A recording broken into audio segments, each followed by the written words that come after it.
السلام علیکم، میں ضمیر احمد انصاری اور آپ دیکھ رہے ہیں زیڈ نیوز فار یو۔ عرض یہ ہے کہ آپ نے اپنے YouTube channel Z news for you کو ابھی تک سبسکرائب نہیں کیا ہے تو ابھی کریں، اور ساتھ ہی دیے ہوئے بیل آئیکن کو بھی دبا دیں جس سے ہماری آنے والی سبھی ویڈیوز کے نوٹیفیکیشن آپ کو ملتے رہیں۔ شکریہ۔ نحمده ونستعينه ونستغفره ونؤمن به ونتوكل عليه ونعوذ بالله من شرور أنفسنا ومن سيئات أعمالنا من يهده الله فلا مضل له ومن يضلله فلا هادي له وأشهد أن لا إله إلا الله وحده لا شريك له وأشهد أن محمدا عبده ورسوله أما بعد فإن خير الحديث كتاب الله وخير الهدي هدي محمد صلى الله عليه وسلم وشر الأمور محدثاتها وكل محدثة بدعة وكل بدعة ضلالة وكل ضلالة في النار۔ أعوذ بالله من الشيطان الرجيم۔ إنما المؤمنون الذين إذا ذكر الله وجلت قلوبهم وإذا تليت عليهم آياته زادتهم إيمانا وعلى ربهم يتوكلون۔ وقال الله تعالى في موضع آخر: فبما رحمة من الله لنت لهم ولو كنت فظا غليظ القلب لانفضوا من حولك فاعف عنهم واستغفر لهم وشاورهم في الأمر فإذا عزمت فتوكل على الله إن الله يحب المتوكلين۔ وقال الله تعالى: ومن يتوكل فهو حسبه على الله ومن يتوكل على الله فهو حسبه۔ تمام تعریف ہے، حمد و ثنا، عظمت و کبریائی، بڑائی، بزرگی، برتری اللہ رب العالمین کے لیے لائق اور زیبا ہے۔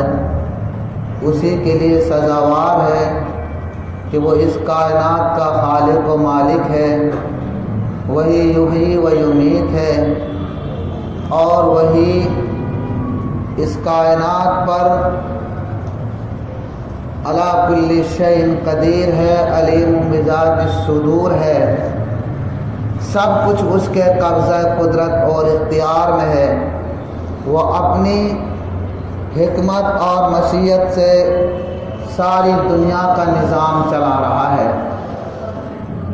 رب العالمین کی ذات عرش بری پر ہے، ساتوں آسمان سے اوپر، وہیں سے اپنے علم اور قدرت سے ساری دنیا کا نظام چلا رہا ہے۔ درود و سلام ہو اللہ کے آخری نبی جناب محمد رسول اللہ صلی اللہ علیہ وسلم پر کہ جنہوں نے اپنی امت کے ہدایت کے خاطر بے شمار تکالیف اور مصائب کو برداشت کیا۔ اتنے تکالیف اور اتنے مصائب کہ جنہیں ہم شمار بھی نہیں کر سکتے۔ اور جن کو آپ کی سیرت کے اندر پڑھتے ہیں تو ہمارا دل خون کے آنسو رونے لگتے ہیں۔ آپ نے، آپ کے صحابہ نے اس ایمان کے خاطر اسلام کے قبول کرنے کی وجہ سے کیسے ظلم و ستم سہے، تکلیفیں اٹھائی اور پریشانیاں دیکھی، لیکن وہ پھر بھی اس دین اسلام پر، ایمان پر استقامت کے ساتھ رہے، صبر و تحمل کے ساتھ انہوں نے زندگی گزاری، اور ڈبل ان کی ابتلا و آزمائش، امتحان۔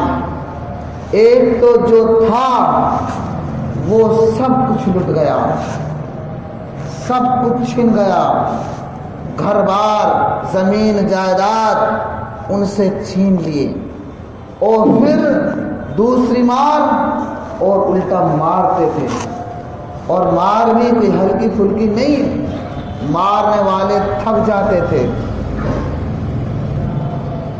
اور ایسی سخت مارتے تھے کہ جسم جل جاتے، ہڈیاں ٹوٹ جاتی، لیکن پھر بھی اس حال میں صحابہ کرام ایمان پر، اسلام پر قائم رہے،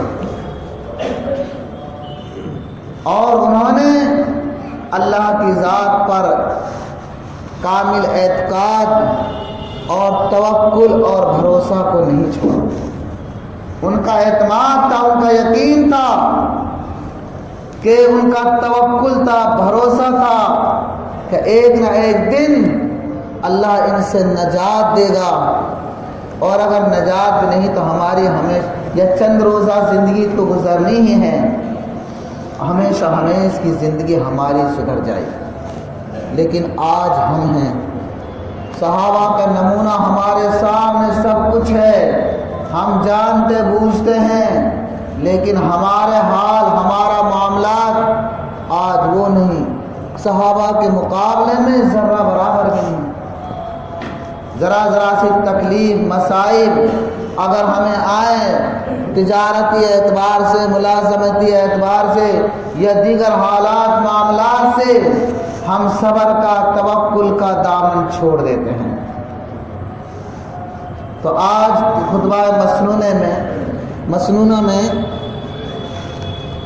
قرآن کریم کی توکل کے بارے میں سورہ انفعال کی 2 آیت اور سورہ اعراف کی 159 نمبر آیت پڑھی، جس کے اندر اللہ تعالیٰ نے مومنوں کے اوصاف، مومنوں کے کردار، ان کے اخلاق، ان کے معاملات کو بیان فرمایا ہے۔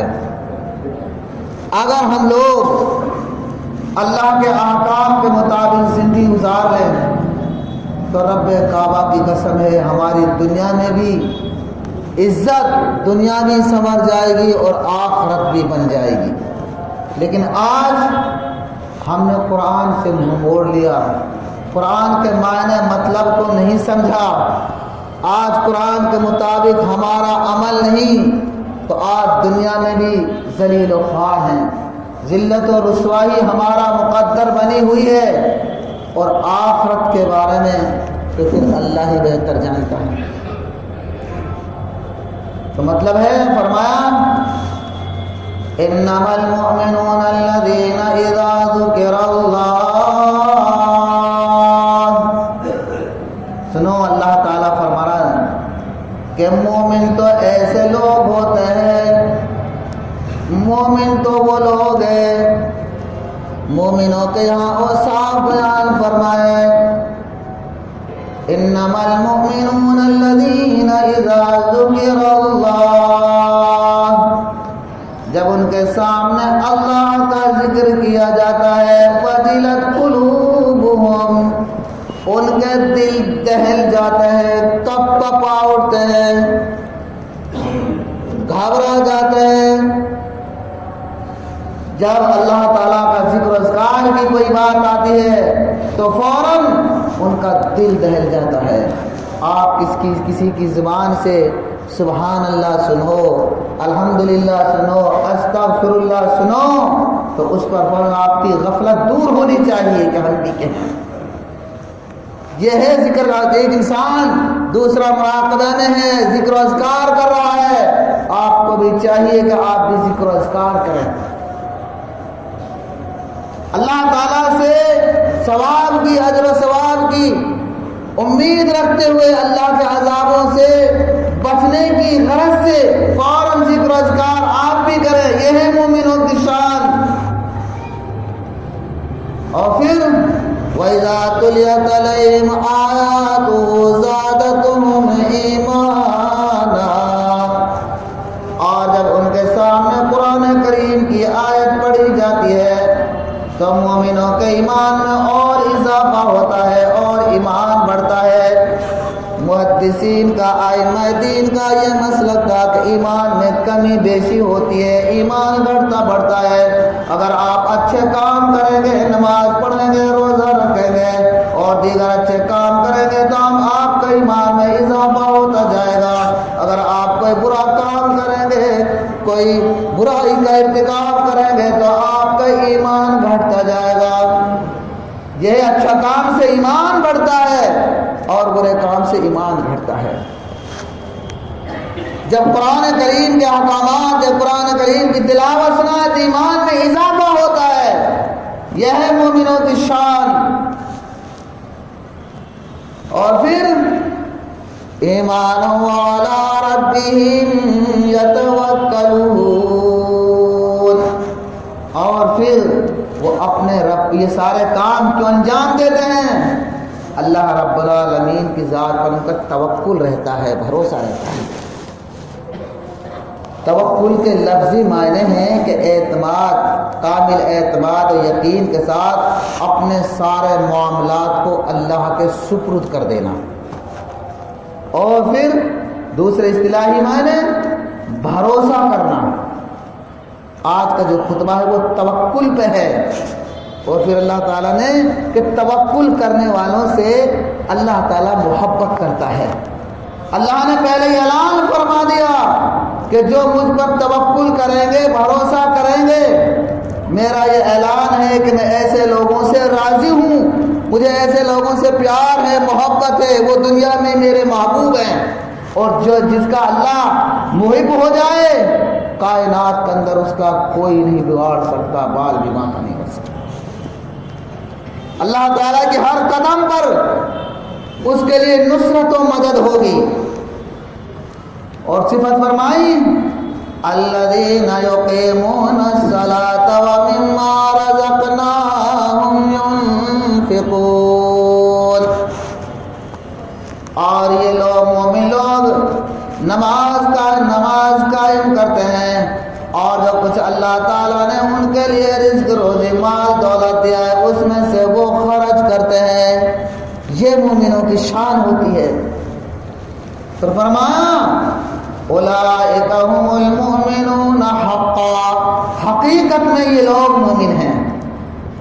اللہ کا کہیں ذکر سنا تو اللہ کا ذکر سن کر خود بھی ذکر کرنے لگے۔ یہ چھوٹے چھوٹے کلمات، اٹھتے بیٹھتے اور چڑھتے اٹھتے، کہ مثال کے طور آپ زینے میں چڑھ رہے ہیں تو آپ اللہ اکبر اللہ اکبر، اتر رہے ہیں تو سبحان اللہ سبحان اللہ، آپ کوئی ویسے ہیں تو استغفر اللہ۔ یہ چھوٹے چھوٹے کلمات جن کے بہت بڑے درجات ہیں۔ حدیث شریف میں آتا ہے کہ جو الحمدللہ تملأ المیزان، قیامت کے دن میزان کو بھر دے گا۔ اور سبحان اللہ، زمین و آسمان کی جو خلا ہے یہ ساری خلا اجر و ثواب سے بھر جاتی ہے۔ اور جیسے استغفر اللہ ہر آپ کے لیے مجھے پریشانیاں دور ہو جاتی ہیں، یہ ایک ایک جملے ہیں ان سے اللہ تعالیٰ اتنے بڑا بڑا اجر و ثواب کے ہمارے لیے نبی نے خوشخبری سناتا ہے۔ تو یہ مومنوں کے چاروں صاف، فرمایا کہ جو چاروں صاف ہوں گے حقیقت میں یہ لوگ مومن ہیں۔ اور پھر ان مومنوں کے لیے کیا فضیلت ہے؟ لَهُمْ دَرَجَاتٌ عِنْدَ رَبِّهِمْ، اللہ رب العالمین کے لیے، اللہ رب العالمین کے یہاں ان کا ایک عزت اور شان کا مقام ہوگا، درجہ ہوگا۔ دنیا میں بھی اللہ تعالیٰ عزت دے گا اور آخرت میں بھی جنت کے درجات ہوں گے. وَمَغْفِرَةٌ وَرِزْقٌ كَرِيمٌ.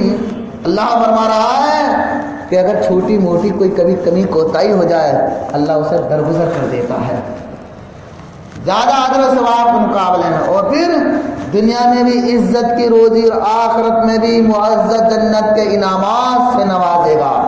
تو یہ مومنوں کی اللہ تعالیٰ نے شان، ان کے اوصاف، ان کے کردار بیان فرمایا. تو ہمیں ان کردار کو اور ان حالات معاملات کو اپنانا چاہیے.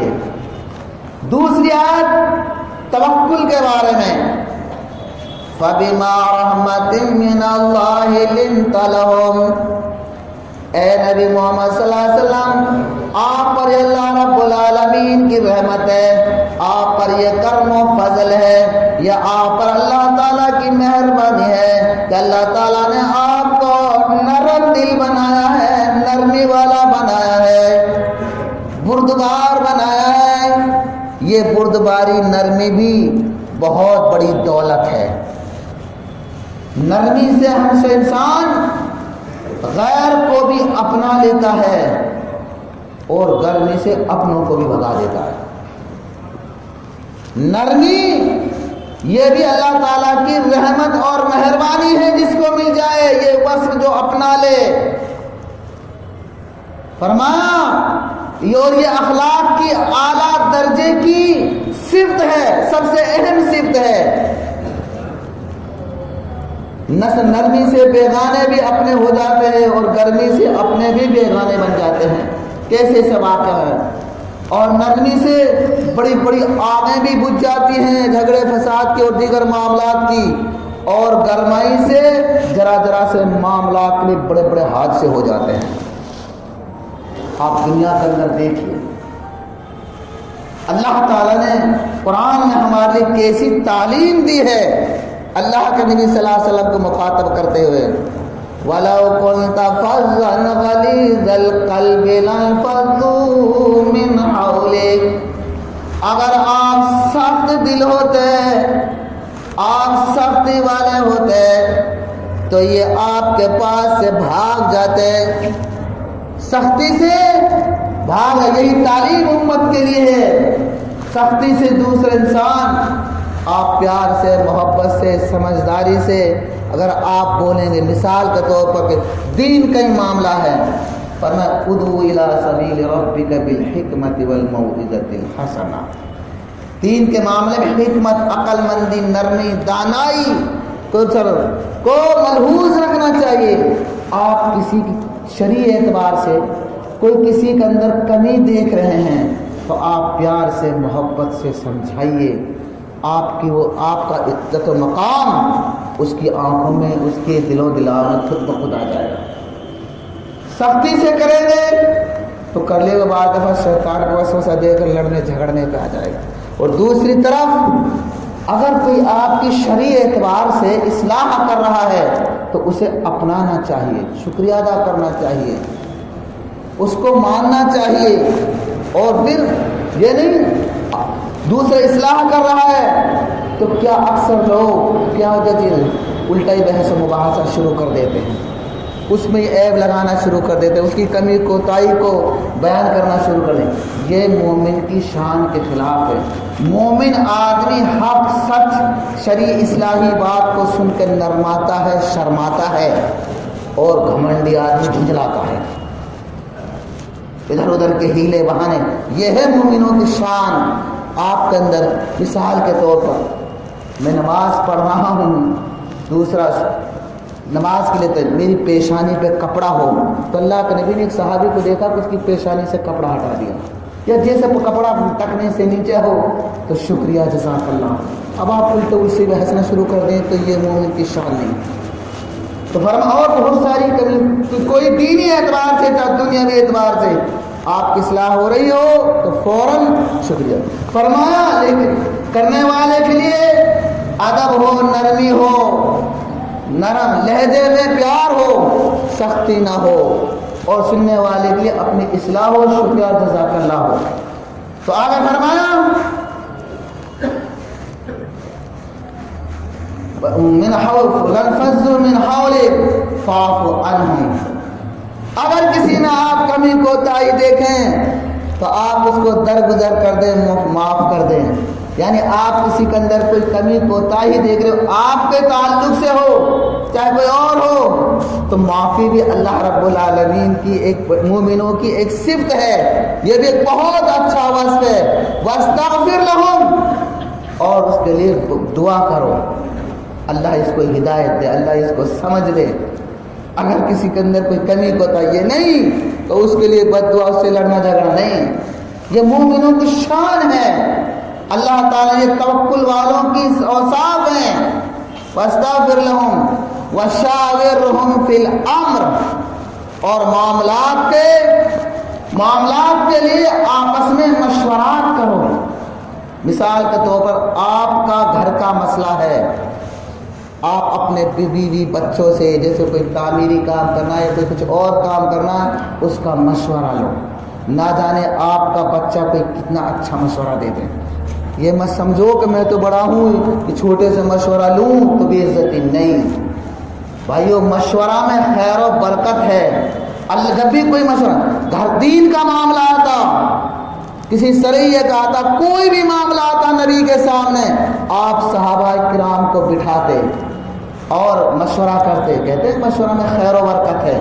سب سے پہلی اتحاد اتفاق رہے گا, آپس میں خیر و برکت رہے گی, پیار و محبت رہے گی. اور جہاں مشورہ نہیں, سب سے پہلے انتشار پیدا ہوگا, شیطان گھسے گا. تو فرمایا کوئی بھی معاملہ ہو, چاہے آپ کا گھر کا معاملہ ہو, جو دعوت و تبلیغ کا معاملہ ہو, چاہے دین کا معاملہ ہو, چاہے دنیا کا معاملہ ہو, آپ مشورہ کریں گے تو اللہ تعالیٰ کی خیر و برکت اس میں نازل ہوگی, اور اس میں اتحاد و اتفاق رہے گا. اور اپنی اپنی مرضی چلائیں گے, انتشار پیدا ہوگا, خلفشار ہوگا, بگاڑ ہوگا. قرآن نے ہمیں تعلیم دی, آج ہمارا کہاں عمل ہے؟ وشاورهم فی الامر فاذا عزمت فتوکل علی اللہ. آپ نے خیر و مشورہ کر لیا, اب کیا کرے؟ اب اس کا عزم مصمم کر لیجئے, پختہ ارادہ کر لیجئے جس معاملے پر ہو گیا ہے. اور پھر فتوکل علی اللہ, پھر اللہ پہ بھروسہ کیجئے. ایک بات کو یاد رکھیے, مومن جو ہوتا ہے, مومن اسباب پر بھی بھروسہ کرتا ہے اور اللہ پر بھی بھروسہ, یعنی دونوں چیزوں کو ساتھ لے کے چلتا ہے. مثال کے طور پر ہم رزق روزی کا مالک اللہ ہے, اللہ تعالیٰ روزی دینے والا ہے, لیکن اس کے اسباب کے لیے, روزی کے لیے ہمیں اب ملازمت بھی, تجارت بھی, یا کوئی کام دھندا کرنا ہے. یہ نہیں کہ آپ گھر میں بیٹھے رہیں, گپے مارتے رہے, کوئی کام دھندا کرتا نہیں, کہتے رہے اللہ پر بھروسہ, اللہ روزی دے گا. جو لوگ ایسے ہوتے ہیں کام دھندا کچھ نہیں کرتے, کہہ رہے بس اللہ روزی دے رہا ہے, اکثر دھوکے باز نہیں گئے. تو آپ کام اسباب بنائیے, دکان کا بنائیے, کارخانے کا بنائیے, ملازمت کا بنائیے, نوکری کا بنائیے, اور دوسرے تو تب اللہ فَإِذَا عَزَمْتَ فَتَوَكَّلْ عَلَى اللَّهِ, اسباب بنائیے, ارادہ اس میں پوری آپ جد و جہد کیجیے, محنت کیجیے, کوشش کیجیے, اور کوشش کرنے کے بعد بھی اللہ پہ چھوڑ دیجیے. آپ کے لیے نفع ہوتا ہے, آپ کو اللہ نے دیا اسباب کے ذریعے سے. مثال اگر نفع نہیں ہوتا, آپ اس کو برا مت سمجھیے, غلط مت سمجھیے, اللہ کی پھر بھی اس میں کوئی بہتری ہے, اللہ کی اس میں کوئی خیر ہے.